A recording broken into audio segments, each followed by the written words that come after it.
In this video, I'm going to explain why I think coaching needs to fundamentally change and why I'm doing exactly that with Procedure 360. Now, I'm the founder of Procedure 360. It's a coach training academy, and I've been coaching individuals full time for the last 7 years, for 10 years before that in corporate organizations, and then I've been teaching other coaches how to coach in this style for the last 3.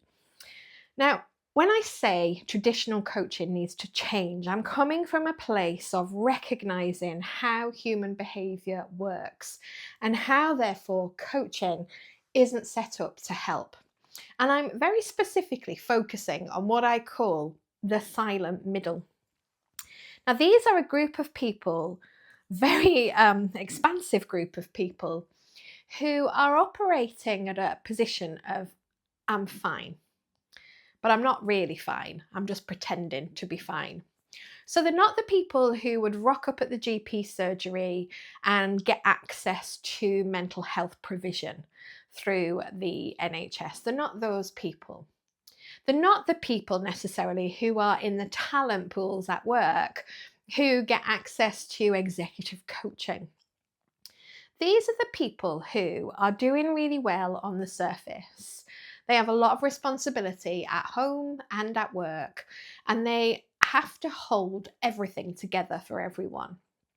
But underneath that, they're like a swimming swan. There's a lot going on. There's a lot going on in here in terms of how they feel about themselves and other people. There's a lot of masking going on, this pretending that I'm okay when really I'm not. And I've identified through working with thousands of people that this journey that I'm going to talk about in a second is real. And coaching isn't set up to help it because coaching starts too far along in the journey. What tends to happen is a person will come to a coach and say, I want to get promoted at work, because that's what I should do, isn't it? Like, we're all climbing the ladder. And coaching will start here. And it'll probably talk to you about your values and how you could show up at the interview and what you're going to do once you've got that leadership position. What kind of leader are you going to be? And while you're working with the coach, things might be okay. And then as soon as you stop working with the coach, the sabotage loops start because there aren't any solid foundations that you've been building on. And so what you might do is choose to go and see a counsellor, because there's loads of them that we can access, isn't there, privately. And a counsellor would start down this end of the client journey, and they might talk to you about all of the things that have happened to you in your life, and you'll sit week after week talking about those things, maybe crying a lot, and you might feel better from, that cathartic release of the conversation. But nothing's happened internally, biologically, as a result of those conversations. And your counsellor isn't skilled enough to take you on an onward journey. So we've got this real disconnect. We've got coaches who can work that half. We've got counsellors who can work this bit. There's nobody really working that bit. And I looked at this as a coach myself and just said, hang on a minute. We've got to join all this up. I've been a strategist for my whole career, and it's all about joining dots for me. And this felt like the right journey to take my clients on, because I knew that everybody I was meeting in this silent middle had this as part of their journey. So let's explore it. When a client first comes with the I want to be promoted idea, what I know is they're stuck. They're stuck subconsciously and they don't really know it because they're just hiding it from the world. And the things that are making them stuck are two things. So unhelpful perspectives, number one. And then the second thing that is keeping them stuck is what I call event-specific biological markers. And we can call that a landmine for short. Now, first thing, unhelpful perspectives. These have been formed through childhood experiences, through our conditioning. through moments in time that happened where you felt unsafe on a psychological level, and you created a perspective to help you move forward more safely. But the perspective is coming from the child mind, not an adult one. And therefore, it's like having half the information missing when you're making a decision. And the perspective is often formed around keeping yourself safe from harm in the future. So it might be that you were at school and reading out loud, and you stumbled over a word and everybody in the class laughed at you, and you were like, oh my God, this is mortifying. So as a 7-year-old child, you decided that in order to avoid that discomfort in future, you must get everything right from now on. And you sort of set this perspective that to stay safe, everything has to be perfect. And those unhelpful perspectives lead to the masks that we're going to talk about in a moment. So I want you to just hold that thought around, I must get everything right. Now, what we also have are these event-specific biological moments. I want you to just consider that word biological, because that is in the body as much as it's in the brain. And I like to call these landmines because what they do, these moments in our history that have happened, that have encoded in our brain as traumatic, every time we are experiencing the world and we're scanning through our senses what's occurring, when we stumble upon something that feels threatening to us based on our previous experiences, based on these landmines, the brain does a scan to say, am I safe? And have I felt anything like this before? So you might be in a meeting at work and you've been asked to present something, and your boss kind of gives you a funny look with a bit of a tut. And in that moment, it triggers that moment at school where everybody laughed at you. And what your landmine does then, it's like it goes into trigger, and your body goes into fight, flight, freeze, or defensive rage. Now, because you're in a work setting and you can't necessarily respond to that biological response in a way that you might do if you weren't at work, what you have to do is mask it. And the silent middle are absolutely marvelous at masking. So we've got the perspective and we've got the landmines driving stage 2 of our client journey, which is the mask.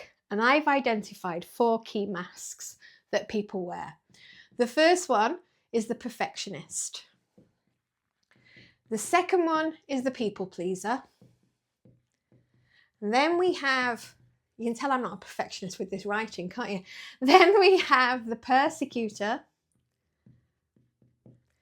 And the persecutor is either of self or of others. 4 masks. Our perfectionists are driven by, I'm going to get everything right from now on to avoid this discomfort.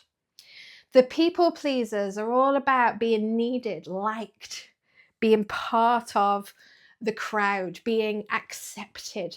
So they will bend over backwards in order to please other people rather than themselves. And that might sound very gracious, by the way, but it isn't, because it's a very selfish act. It's all about getting your own stroke. It's not really about helping the other person, but it kind of looks that way externally. These people wear themselves out, and there's a lot of resentment that sits underneath the people pleasing.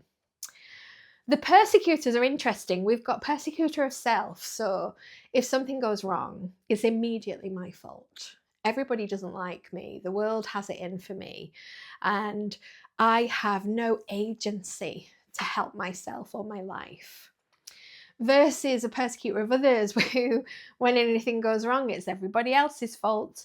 I can't possibly take accountability because that feels unsafe. So I go about the world thinking everybody are imbeciles and helping them to feel that way. So these masks, I will say right now, are not personality types. They are strategies to cover up these 2 things, which are running the show. So these run the show, and because we can't show these, we cover them up with these strategies. These are absolutely exhausting on their own, but then we add to them with this, the I should life. Not what I really want to do, not what I'd say if nobody was looking. The I should life is what back in the 80s when I was a kid was called keeping up with the Joneses. Do you remember that saying? Those of you that are old enough. It's about keeping up with the Joneses. I should climb the ladder. I should have a 5-bedroom detached. I should go on holiday here. I should eat this. I should eat that. I should wear that. I should have that handbag. And. The I should life is about everybody else and not about you. But we're also conditioned to living a should life. And when you've got the mask on, you want to live that life even more, that you just get stuck in going to see a coach to say that you want to be promoted when actually you really don't. It's your mask that wants the promotion. So I see this happening. People are stuck and they don't know it. They've got the mask on and they don't know it. They're living an I should life and they don't realize it. And what's happening, because none of this is attached to the real version of them, they are constantly sabotaging. They're going through loops of doing all right for a little time and then sabotaging. Things going well and then they're not. And sabotage looping is really frustrating.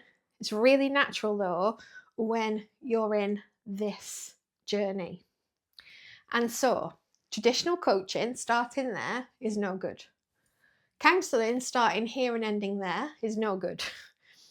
And so what I figured out when I was doing all of my training to be a coach is that nothing I was being taught was tackling this problem. And so I started to tackle it myself. And I built this client journey based around what I was seeing happening in my clients. So step one of the Procedure journey, if you're going to work with a Procedure coach, or if you're going to come and train with us to be a coach, we teach you how to work with clients and get them unstuck. We call it Stop Being Stuck. And within Stop Being Stuck, you learn a technique that finds those moments and the unhelpful perspectives and reframes them. And that's not in a cognitive way, it's in a biological one. And we identify those moments in your history in a very solution-focused way. And we use havening for coaches to take the charge out of that landmine. So when you learn on our Advanced Practitioner in Transformational Coaching, you learn Stop Being Stuck. You're learning 2 modalities. You're learning a process that helps us identify those in the first place. And you're getting your client unstuck. Transformational. Then we go into stage 2, which is find the real you. Find who you are underneath those masks. And in Find the Real You, it's very much about establishing your true identity. How do you want to show up? But it's really tricky because most people have lived their life here, so they actually have no clue who they are underneath that mask. And it takes a lot of exploration. It's the reason why I don't start with values in coaching. Many coaches do. I think it's a stupid idea, because if you start with values, you are starting with the values of the pretender.